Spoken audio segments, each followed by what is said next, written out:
ಕರ್ತರಾದ ಯೇಸು ಕ್ರಿಸ್ತರು ಈ ಭೂಮಿಯ ಮೇಲಿದ್ದ ಅವರ ದಿನಗಳಲ್ಲಿ ಯೆರೂಸಲೇಮಿಗೆ ಹತ್ತಿರವಿರುವ ಬೆತಾನ್ಯ ಎಂಬ ಹಳ್ಳಿಯಲ್ಲಿ ಲಾಜರ್, ಮಾರ್ಥಳು, ಮರಿಯಳು ಎಂಬ ಸಹೋದರ ಸಹೋದರಿಯರು ಇದ್ದರು. ಆದರೆ ಅವರಿಗೆ ಹೆತ್ತವರು ಇದ್ದ ಹಾಗೆ ಬೈಬಲ್ನಲ್ಲಿ ಬರೆದಿರಲಿಲ್ಲ. ಯೇಸು ಕ್ರಿಸ್ತರು ಆ ಕುಟುಂಬವನ್ನು ಬಹಳ ಪ್ರೀತಿಸಿದರು. ಅವರು ಆತನನ್ನು ತಮ್ಮ ಸ್ವಂತ ತಂದೆಯಾಗಿ ಸ್ವೀಕರಿಸಿಕೊಂಡರು. ಆತ ಯೆರೂಸಲೇಮಿಗೆ ಬರುವಾಗಲೆಲ್ಲ ಅವರ ಮನೆಗೆ ಹೋಗಿ ವಿಚಾರಿಸುತ್ತಿದ್ದರು. ಇದ್ದಕ್ಕಿದ್ದಂತೆ ಲಾಜರನು ಅನಾರೋಗ್ಯಕ್ಕೆ ಒಳಗಾದನು. ಅವರು ಈ ಸುದ್ದಿಯನ್ನು ಎಲ್ಲೋ ದೂರದಲ್ಲಿ ಇದ್ದ ಸೇವೆ ಮಾಡುತ್ತಿದ್ದ ಯೇಸು ಕ್ರಿಸ್ತರಿಗೆ ತಿಳಿಸಿದರು. ಆದರೆ ಆತ ಕೂಡಲೇ ಬೆತಾನ್ಯಕ್ಕೆ ಹೋಗಲಿಲ್ಲ. ಲಾಜರನ್ನು ಸತ್ತು ಸಮಾಧಿ ಮಾಡಿ 4 ದಿನ ಕಳೆದ ನಂತರ ಅಲ್ಲಿಗೆ ಹೋದರು. ಎಲ್ಲವೂ ಮುಗಿಯಿತು. ಅಷ್ಟೇ ಮಾರ್ಥಳು, ಮರಿಯಳು ತಮ್ಮ ಸಹೋದರನ ಮರಣದ ನಿಮಿತ್ತವಾಗಿ ಎಷ್ಟೋ ಗೋಳಾಡಿ ಹತ್ತಿರಬಹುದು. ಆ ಊರಿನವರಲ್ಲಿ ಕೆಲವರು ಅವರನ್ನು ನೋಡಿ, ನೀವು ತಂದೆಯ ಹಾಗೆ ನೆನೆಸಿರುವ ಯೇಸು ಕ್ರಿಸ್ತರು ನಿಮ್ಮನ್ನು ಎಷ್ಟಾಗಿ ಪ್ರೀತಿಸಿದರು, ಊರಿನಲ್ಲೆಲ್ಲ ಅದ್ಭುತಗಳನ್ನು ಮಾಡುತ್ತಿದ್ದಾರೆ. ಕೂಡಲೇ ಬಂದು ನಿಮ್ಮ ಕುಟುಂಬಕ್ಕೂ ಅದ್ಭುತವನ್ನು ಮಾಡಬೇಕಿತ್ತಲ್ಲವೇ ಎಂದು ಹೇಳಿ ಏನೇನೋ ಮಾತಾಡಿರಬಹುದು. ಅವರ ಮನಸ್ಸನ್ನು ನೋವಿಸಿರಬಹುದು ಅಲ್ಲವೇ? ಏಕೆಂದರೆ ಮನುಷ್ಯರ ಮಾತೆ ಹಾಗೆ ಇದೆ. ಹಾಗಾದರೆ ಯೇಸು ಕ್ರಿಸ್ತನು ಕಠಿಣ ಮನಸ್ಸಿನವರೇ? ಅಳಲಿ, ಗೋಳಾಡಲಿ, ದುಃಖಿಸಲಿ ಎಂದು ಮೋಜು ನೋಡುವಾತನು ಅಲ್ಲ ನಮ್ಮ ಯೇಸು. ಇಲ್ಲವೇ ಇಲ್ಲ. ಯಾಕೆಂದರೆ ಆ ಸಂಭವದ ಅಂತ್ಯದಲ್ಲಿ ಏನು ನಡೆಯಲಿದೆ ಎಂದು ಯೇಸು ಸ್ವಾಮಿಗೆ ಮಾತು ಚೆನ್ನಾಗಿ ಗೊತ್ತಿತ್ತು. ಆದ್ದರಿಂದಲೇ ಆತ ಯೋಹಾನ 11ನೇ ಅಧ್ಯಾಯ 4ನೇ ವಾಕ್ಯದಲ್ಲಿ ಯೇಸು ಅದನ್ನು ಕೇಳಿ, ಅಂದರೆ ಲಾಜರನು ಸತ್ತು ಹೋದ ವಿಷಯವನ್ನು ಕೇಳಿ, ಈ ರೋಗವು ಮರಣಕ್ಕಾಗಿ ಬಂದದ್ದಲ್ಲ, ಇದರಿಂದ ದೇವರ ಕುಮಾರನಿಗೆ ಮಹಿಮೆ ಉಂಟಾಗುವಂತೆ ದೇವರ ಮಹಿಮೆಗೋಸ್ಕರ ಬಂದದ್ದು ಎಂಬುದಾಗಿ ಹೇಳಿದರು. ಅಂದರೆ ಈಗ ಅಲ್ಲಿ ಒಂದು ಅದ್ಭುತವಾಗುತ್ತದೆ ಮತ್ತು ಕರ್ತನ ಮಹಿಮೆಯು ಪ್ರಕಟವಾಗುತ್ತದೆ. ಆದ್ದರಿಂದಾಗಿ ಇಡೀ ಜಗತ್ತು ಈ ಅದ್ಭುತವನ್ನು ಕುರಿತು ಮಾತನಾಡಲಿದೆ ಎಂದು ಯೇಸು ಕ್ರಿಸ್ತರು ಹೇಳಿದರು. ಆದರೆ ಪ್ರಾರಂಭದಲ್ಲಿ ಯಾರಿಗೂ ಅರ್ಥವಾಗಲಿಲ್ಲ.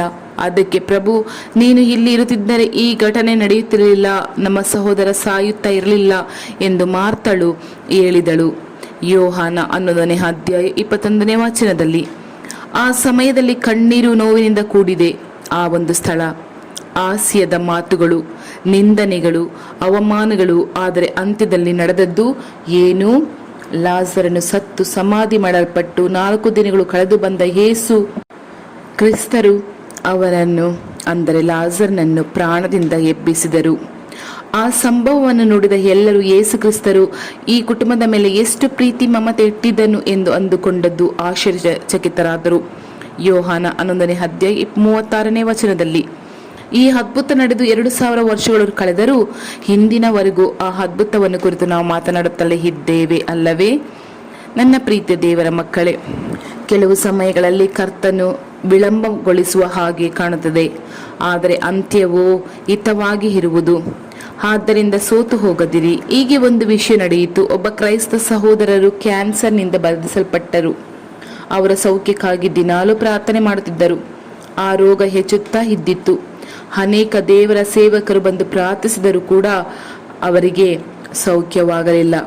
ರೋಗವು ತೀರಿದಂತಾಗಿ ಇದಕ್ಕೆ ಮಾರ್ಗವಿಲ್ಲವೆಂಬುದಾಗಿ ಅಂತ್ಯಸ್ಥಿತಿಗೆ ಬಂದು ಬಿಟ್ಟಿತು. ಅಂಥ ಸಮಯದಲ್ಲಿ ಪ್ರಾರ್ಥಿಸುತ್ತಾ ಕೇಡಾದದ್ದು ಹೆಚ್ಚುತ್ತಿದೆ, ಯಾವ ಬದಲಾವಣೆಯೂ ಕಾಣುತ್ತಿಲ್ಲವಲ್ಲ ಎಂದು ಹಲವು ಪ್ರಶ್ನೆಗಳು ಎದ್ದೇಳುತ್ತಿತ್ತು. ಸೋತು ಹೋಗುವ ಸ್ಥಿತಿ ಕೂಡ ಬರಬಹುದು, ಬಂದಿದೆ ಕೂಡ ಅಲ್ಲಿ. ಆದರೆ ಅಂತ್ಯದವರೆಗೂ ಕಾದಿರಬೇಕು.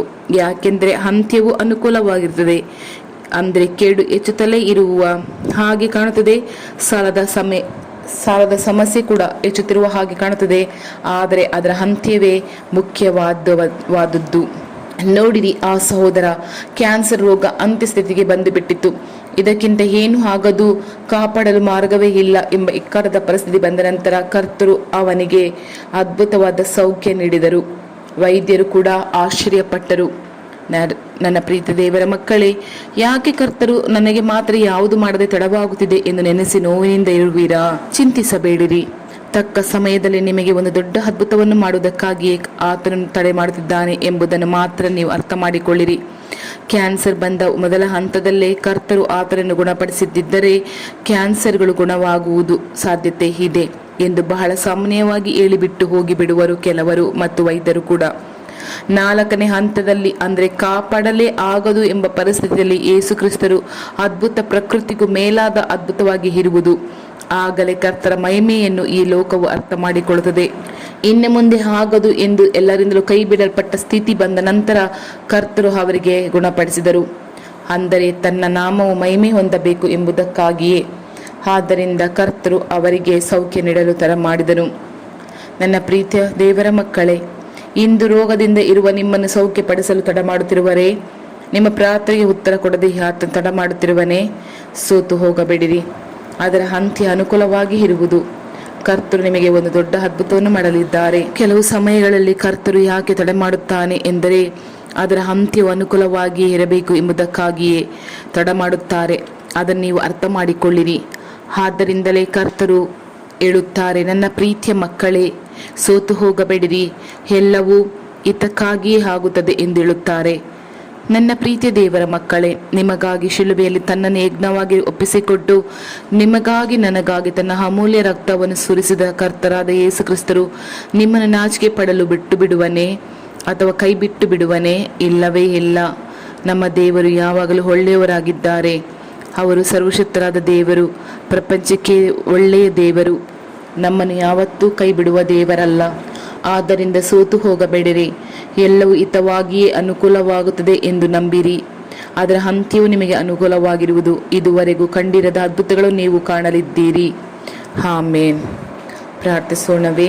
ಪರಲೋಕದಲ್ಲಿ ಆಸೀನವಾಗಿರುವ ನನ್ನ ತಂದೆಯೇ, ನಿಮ್ಮ ನಾಮಕ್ಕೆ ಸ್ತೋತ್ರವಾಗಲಿ. ನಾನು ದಾಟಿ ಬರುವ ಸಂಕಟಗಳಿಗಾಗಿ, ನಿಂದನೆಗಳಿಗಾಗಿ, ಬಿಕ್ಕಟ್ಟುಗಳಿಗಾಗಿ, ಕೇಡುಗಳಿಗಾಗಿ ನಿಮಗೆ ಸ್ತೋತ್ರ. ನನಗೆ ಬರುವ ಉಪದ್ರವದ ನಿಮಿತ್ತವಾಗಿ ನಾನು ಸೋತು ಹೋಗದಂತೆ ನನ್ನನ್ನು ಕಾದುಕೊಳ್ಳಿರಿ.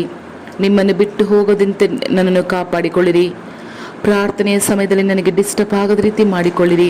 ಪ್ರಾರ್ಥನೆ ಮಾಡಲು ಆಗದಿದ್ದ ಸಂದರ್ಭದಲ್ಲಿ ನನಗೆ ಧೈರ್ಯವನ್ನು, ಬಲವನ್ನು ಕೊಟ್ಟು ಮನಸ್ಸನ್ನು ಕೊಡಬೇಕಾಗಿ ಬೇಡಿಕೊಳ್ಳುತ್ತೇನೆ ತಂದೆಯೇ. ಯೋಬನ ಹಾಗೆ ನಾನು ದೀರ್ಘ ಶಾಂತಿಯಿಂದ ಇರಲು ನನಗೆ ಕೃಪೆ ನೀಡಿರಿ. ಯಾವ ಸಂದರ್ಭದಲ್ಲೂ ನಾನು ನಾಚಿಕೆ ಪಟ್ಟು ಹೋಗಿ ಬಿಡದಂತೆ ನನ್ನನ್ನು ಕಾಪಾಡಿಕೊಳ್ಳಿರಿ.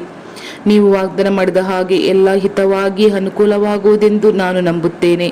ನಾನು ಸಂಧಿಸುವ ಎಲ್ಲ ಕೇಡುಗಳನ್ನು ನನಗೆ ಹಿತವಾಗಿ ಬದಲಾಯಿಸಿಕೊಡಿರಿ. ಯೇಸು ಕ್ರಿಸ್ತರ ನಾಮದಲ್ಲಿ ಆಮೇನ್, ಆಮೇನ್ ತಂದೆಯೇ. Thank you Lord Jesus Christ.